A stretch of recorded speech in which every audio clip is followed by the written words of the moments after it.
Hi ವೀಕ್ಷಕರೇ, ಎಲ್ಲರಿಗೂ ನಮಸ್ಕಾರ. ನೋಡಿ, ಗೃಹಲಕ್ಷ್ಮಿ ಯೋಜನೆಯ ಪ್ರತಿಯೊಂದು ಫಲಾನುಭವಿಗಳಿಗೆ ಸರ್ಕಾರದಿಂದ ಮಾರ್ಚ್ ಮತ್ತು ಏಪ್ರಿಲ್ ತಿಂಗಳ 4,000 ಹಣ ಜಮಾ ಆಗ್ತಾ ಇದೆ. ಆದರೆ ಈ ಒಂದು ಹಣನ ಸಾಕಷ್ಟು ಫಲಾನುಭವಿಗಳಿಗೆ ಸರ್ಕಾರ ಕ್ಯಾನ್ಸಲ್ ಮಾಡಿದೆ. ಹಾಗಾದರೆ ಯಾವ ಫಲಾನುಭವಿಗಳಿಗೆ ಈ 4,000 ಹಣ ಕ್ಯಾನ್ಸಲ್ ಆಗಿದೆ ಮತ್ತು ಸರ್ಕಾರದಿಂದ ನಾಳೆ ಸೋಮವಾರ ಏಪ್ರಿಲ್ 21ರಿಂದ ಕರ್ನಾಟಕದ 28 ಜಿಲ್ಲೆಗಳಿಗೆ ಈ ಒಂದು ಹಣ ಜಮಾ ಆಗ್ತಾ ಇದ್ದು, ಬನ್ನಿ ಸ್ನೇಹಿತರೆ, ಯಾವ ಜಿಲ್ಲೆಗಳಿಗೆ ಹಣ ಜಮಾ ಆಗಲಿದೆ ಮತ್ತು ಸರ್ಕಾರದಿಂದ 5 ಹೊಸ ನಿಯಮಗಳು ಕೂಡ ಜಾರಿಗೆ ಬಂದಿದ್ದು, ಈ ನಿಯಮಗಳ ಆಧಾರದ ಮೇಲೆ ನಿಮ್ಮ ಬ್ಯಾಂಕ್ ಖಾತೆಗೆ ಹಣ ಜಮಾ ಆಗಲಿದೆ. ಈ ಒಂದು ಮಾಹಿತಿ ಏನು ಅಂತ ನಾನು ನಿಮಗೆ ತಿಳಿಸ್ಕೊಡ್ತಾ ಇದ್ದೀನಿ. ಅದಕ್ಕಿಂತ ಮೊದಲು ನೀವೇನಾದ್ರೂ ಇನ್ನೂ ಕೂಡ ನನ್ನ ಚಾನಲ್ನ ಸಬ್ಸ್ಕ್ರೈಬ್ ಆಗಿಲ್ಲ ಅಂದರೆ ದಯವಿಟ್ಟು ಪ್ರತಿಯೊಬ್ಬರು ಚಾನಲ್ನ ಸಬ್ಸ್ಕ್ರೈಬ್ ಮಾಡ್ಕೊಳ್ಳಿ, ಹಾಗೆ ವಿಡಿಯೋಗೆ ಒಂದು ಲೈಕ್ನ ಕೊಡಿ. ಹೌದು ವೀಕ್ಷಕರೇ, ಗೃಹಲಕ್ಷ್ಮಿ ಯೋಜನೆಯ ಪ್ರತಿಯೊಂದು ಫಲಾನುಭವಿಗಳಿಗೆ ಸರ್ಕಾರದಿಂದ ಭರ್ಜರಿ ಗುಡ್ಡಿಸ್ನ ಕೊಟ್ಟಿದ್ದು, ಸರ್ಕಾರ ಮಾರ್ಚ್ ಮತ್ತು ಏಪ್ರಿಲ್ ತಿಂಗಳ 4,000 ಹಣನ ಫಲಾನುಭವಿಗಳ ಬ್ಯಾಂಕ್ ಖಾತೆಗೆ ಜಮಾ ಮಾಡ್ತಾ ಇದೆ. ಆದರೆ ಸಾಕಷ್ಟು ಫಲಾನುಭವಿಗಳಿಗೆ ಈ ಬಾರಿ ಈ 4,000 ಹಣ ಜಮಾ ಆಗೋದಿಲ್ಲ. ಕಾರಣ ಏನು ಅಂದರೆ, ಈ ಫಲಾನುಭವಿಗಳಿಗೆ ಈ ಒಂದು ಹಣನ ಸರ್ಕಾರ ಕ್ಯಾನ್ಸಲ್ ಮಾಡಿದೆ. ಸರ್ಕಾರ ಜಾರಿಗೆ ತಂದಿರುವ 5 ನಿಯಮಗಳ ಆಧಾರದ ಮೇಲೆ ಪ್ರತಿಯೊಂದು ಫಲಾನುಭವಿಗಳ ಒಂದು ದಾಖಲಾತಿಗಳನ್ನ ಮರುಪರಿಶೀಲನೆ ಮಾಡಿ ನಂತರ ನಿಮ್ಮ ಬ್ಯಾಂಕ್ ಖಾತೆಗೆ ಸರ್ಕಾರ 6,000 ಹಣನ ಜಮಾ ಮಾಡೋದು. ಒಂದು ವೇಳೆ ನೀವು ಈ ನಿಯಮಗಳನ್ನ ಪಾಲಿಸಿಲ್ಲ ಅಂದರೆ ನಿಮ್ಮ ಬ್ಯಾಂಕ್ ಖಾತೆಗೆ ಹಣ ಜಮಾ ಆಗೋದಿಲ್ಲ. ಹಾಗಾದರೆ ಆ ನಿಯಮಗಳು ಏನು ಅಂತ ಕೂಡ ತಿಳಿಸ್ಕೊಡ್ತೀನಿ. ಅದೇ ರೀತಿ ಈ ಬಾರಿ 1 ಲಕ್ಷಕ್ಕಿಂತ ಅಧಿಕ ಫಲಾನುಭವಿಗಳಿಗೆ ಸರ್ಕಾರ ಗೃಹಲಕ್ಷ್ಮಿ ಯೋಜನೆಯ ಹಣನ ಕ್ಯಾನ್ಸಲ್ ಮಾಡಿದೆ. ಹಾಗಾದರೆ ಬನ್ನಿ ಸ್ನೇಹಿತರೆ, ಯಾವ ಕಾರಣಕ್ಕೆ ಹಣ ಜಮಾ ಆಗೋದಿಲ್ಲ ಅಂತ ಕೂಡ ತಿಳಿಸ್ಕೊಡ್ತೀನಿ. ಅದಕ್ಕಿಂತ ಮೊದಲು ನೋಡಿ ಸ್ನೇಹಿತರೆ, ಗೃಹಲಕ್ಷ್ಮಿ ಯೋಜನೆಯ 2 ತಿಂಗಳ ಹಣದ ಜೊತೆಗೆ ನಿಮ್ಮ ಬ್ಯಾಂಕ್ ಖಾತೆಗೆ ಅನ್ನಭಾಗ್ಯ ಯೋಜನೆಯ ಕಳೆದ 5 ತಿಂಗಳ ಪೆಂಡಿಂಗ್ ಇರುವ 2,000 ಹಣ, ಅಂದರೆ ಒಟ್ಟು 6,000 ಹಣನ ಫಲಾನುಭವಿಗಳಿಗೆ ಸರ್ಕಾರ ಜಮಾ ಮಾಡ್ತಾ ಇದೆ.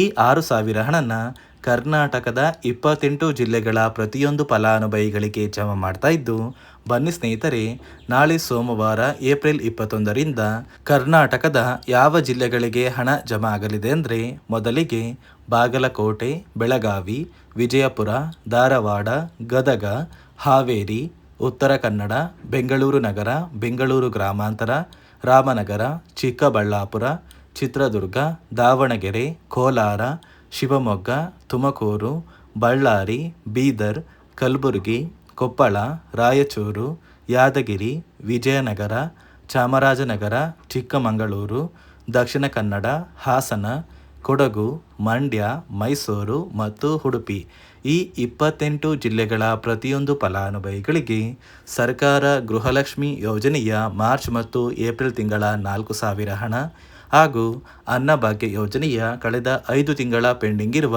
2,000 ಹಣ, ಒಟ್ಟು 6,000 ಹಣನ ಪ್ರತಿಯೊಂದು ಫಲಾನುಭವಿಗಳಿಗೆ ಜಮಾ ಮಾಡ್ತಾ ಇದೆ. ಈ 6,000 ಹಣ ಏಪ್ರಿಲ್ ತಿಂಗಳು ಮುಗಿಯುವಷ್ಟರಲ್ಲಿ ನಿಮ್ಮ ಬ್ಯಾಂಕ್ ಖಾತೆಗೆ ಸರ್ಕಾರ ಜಮಾ ಮಾಡುತ್ತೆ. ಕೆಲವೇ ದಿನಗಳ ಕಾಲ ವೇಟ್ ಮಾಡಿ. ನೋಡಿ ಸ್ನೇಹಿತರೆ, ಈ ಬಾರಿ ಸುಮಾರು 1 ಲಕ್ಷಕ್ಕಿಂತ ಅಧಿಕ ಫಲಾನುಭವಿಗಳ ಬ್ಯಾಂಕ್ ಖಾತೆಗೆ ಸರ್ಕಾರ ಗೃಹಲಕ್ಷ್ಮಿ ಯೋಜನೆಯ ಹಣನ ಜಮಾ ಮಾಡ್ತಾ ಇಲ್ಲ. ಕಾರಣ ಏನು ಅಂದರೆ, ನಿಮ್ಮ ಬ್ಯಾಂಕ್ ಖಾತೆಗೆ ಡೆಬಿಟ್ ಮೂಲಕ ಹಣ ಜಮಾ ಮಾಡುವಂತಹ ಸಂದರ್ಭದಲ್ಲಿ ಸರ್ಕಾರ ಸಾಕಷ್ಟು ಫಲಾನುಭವಿಗಳ ಒಂದು ಬ್ಯಾಂಕ್ ಖಾತೆಗೆ ಹಣ ಜಮಾ ಮಾಡೋದನ್ನು ಕ್ಯಾನ್ಸಲ್ ಮಾಡಿದೆ. ಯಾಕಂದರೆ ಇತ್ತೀಚೆಗೆ ಹಣಕಾಸು ಇಲಾಖೆ ಜಾರಿಗೆ ತಂದಿರುವ 5 ನಿಯಮಗಳ ಆಧಾರದ ಮೇಲೆ ಪ್ರತಿಯೊಂದು ಫಲಾನುಭವಿಗಳಿಗೆ ಸರ್ಕಾರ ಈ ಒಂದು ಹಣನ ಜಮಾ ಮಾಡ್ತಾ ಇದ್ದು, ಯಾರೆಲ್ಲ ಫಲಾನುಭವಿಗಳು ಈ ನಿಯಮಗಳನ್ನ ಪಾಲಿಸಿಲ್ಲ ನಿಮ್ಮ ಬ್ಯಾಂಕ್ ಖಾತೆಗೂ ಕೂಡ ಹಣ ಜಮಾ ಆಗೋದಿಲ್ಲ. ಹಾಗಾದರೆ ಬನ್ನಿ ಸ್ನೇಹಿತರೆ, ಸರ್ಕಾರ ಜಾರಿಗೆ ತಂದಿರುವ ಆ 5 ಹೊಸ ನಿಯಮಗಳು ಏನು ಅಂತ ನಾನು ನಿಮಗೆ ತಿಳಿಸ್ಕೊಡ್ತಾ ಇದ್ದೀನಿ.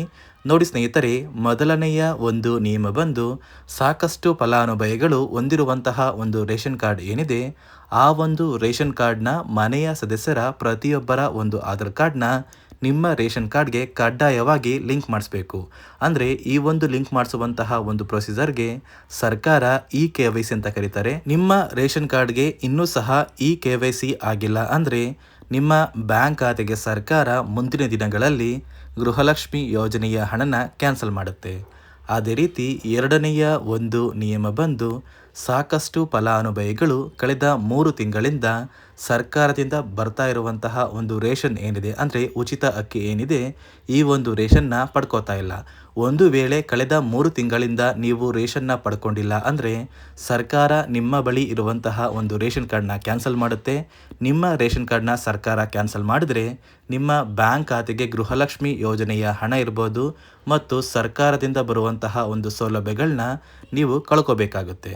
ಅದೇ ರೀತಿ 3ನೆಯ ಒಂದು ನಿಯಮ ಬಂದು ನೋಡಿ ಸ್ನೇಹಿತರೆ, ನಿಮ್ಮ ಬಳಿ ಇರುವಂತಹ ಒಂದು ಆಧಾರ್ ಕಾರ್ಡ್ ಏನಿದೆ, ಆ ಒಂದು ಆಧಾರ್ ಕಾರ್ಡ್ನ ಕಳೆದ 15 ವರ್ಷಗಳಲ್ಲಿ ನೀವು ಯಾವುದೇ ರೀತಿಯ ಒಂದು ತಿದ್ದುಪಡಿನ ಮಾಡಿಸಿಲ್ಲ ಅಂದರೆ ನಿಮ್ಮ ಬ್ಯಾಂಕ್ ಖಾತೆಗೆ ಸರ್ಕಾರ ಗೃಹಲಕ್ಷ್ಮಿ ಯೋಜನೆಯ ಹಣನ ಕ್ಯಾನ್ಸಲ್ ಮಾಡುತ್ತೆ. ಯಾಕಂದರೆ ಸರ್ಕಾರದಿಂದ ಬಂದಿರುವಂತಹ ಒಂದು ಆದೇಶದ ಪ್ರಕಾರ ಪ್ರತಿಯೊಂದು ಫಲಾನುಭವಿಗಳು ಕಳೆದ 15 ವರ್ಷಗಳಲ್ಲಿ ಯಾವುದೇ ರೀತಿಯ ಒಂದು ತಿದ್ದುಪಡಿನ ನಿಮ್ಮ ಆಧಾರ್ ಕಾರ್ಡ್ಗೆ ನೀವು ಮಾಡಿಸಿಲ್ಲ ಅಂದರೆ ಕಡ್ಡಾಯವಾಗಿ ಆದಷ್ಟು ಬೇಗ ನಿಮ್ಮ ಆಧಾರ್ ಕಾರ್ಡ್ಗೆ ತಿದ್ದುಪಡಿನ ಮಾಡಿಸಿ. ಅದೇ ರೀತಿ 4ನೆಯ ಒಂದು ನಿಯಮ ಬಂದು ನಿಮ್ಮ ಕುಟುಂಬದ ಒಂದು ವಾರ್ಷಿಕ ಆದಾಯ 7 ಲಕ್ಷಕ್ಕಿಂತ ಕಡಿಮೆ ಇರಬೇಕು. ಒಂದು ವೇಳೆ ನಿಮ್ಮ ಕುಟುಂಬದ ವಾರ್ಷಿಕ ಆದಾಯ 7 ಲಕ್ಷಕ್ಕಿಂತ ಜಾಸ್ತಿ ಇದ್ದರೆ ನಿಮ್ಮ ಬ್ಯಾಂಕ್ ಖಾತೆಗೆ ಸರ್ಕಾರ ಗೃಹಲಕ್ಷ್ಮಿ ಯೋಜನೆಯ ಹಣನ ಕ್ಯಾನ್ಸಲ್ ಮಾಡುತ್ತೆ. ಅದೇ ರೀತಿ 5ನೆಯ ಒಂದು ನಿಯಮ ಬಂದು ನಿಮ್ಮ ಕುಟುಂಬದ ಸದಸ್ಯರು ಅಥವಾ ಗೃಹಲಕ್ಷ್ಮಿ ಯೋಜನೆಯ ಫಲಾನುಭವಿಗಳು ಯಾರು ಕೂಡ ಸರ್ಕಾರಿ ನೌಕರರಾಗಿ ಕಾರ್ಯನಿರ್ವಹಿಸ್ತಾ ಇರಬಾರ್ದು. ಒಂದು ವೇಳೆ ನಿಮ್ಮ ಕುಟುಂಬದಲ್ಲಿ ಯಾರೇ ಆಗಿದ್ರೂ ಸರ್ಕಾರಿ ನೌಕರರಾಗಿ ಕಾರ್ಯನಿರ್ವಹಿಸ್ತಾ ಇದ್ದರೆ ನಿಮ್ಮ ಬ್ಯಾಂಕ್ ಖಾತೆಗೆ ಗೃಹಲಕ್ಷ್ಮಿ ಯೋಜನೆಯ ಹಣ ಕ್ಯಾನ್ಸಲ್ ಆಗುತ್ತೆ. ಈ 5 ನಿಯಮಗಳ ಆಧಾರದ ಮೇಲೆ ಪ್ರತಿಯೊಂದು ಫಲಾನುಭವಿಗಳಿಗೆ ಸರ್ಕಾರ ಹಣ ಜಮಾ ಮಾಡ್ತಾ ಇದೆ. ಒಂದು ವೇಳೆ ನೀವು ಈ 5 ನಿಯಮಗಳನ್ನ ಪಾಲಿಸಿಲ್ಲ ಅಂದರೆ ನೀವು ಕೂಡ ಗೃಹಲಕ್ಷ್ಮಿ ಯೋಜನೆಯ ಹಣದಿಂದ ವಂಚಿತರಾಗಬೇಕಾಗುತ್ತೆ. ನೋಡಿ ಸ್ನೇಹಿತರೆ, ನಿಮ್ಮ ಬ್ಯಾಂಕ್ ಖಾತೆಗೆ ಗೃಹಲಕ್ಷ್ಮಿ ಯೋಜನೆಯ ಪೆಂಡಿಂಗ್ ಇರುವ ಹಣ ಜಮಾ ಆಗಿದ್ರೆ ಮಾತ್ರ ಈ ಬಾರಿ ಈ 4,000 ಹಣನ ಸರ್ಕಾರ ಜಮಾ ಮಾಡುತ್ತೆ.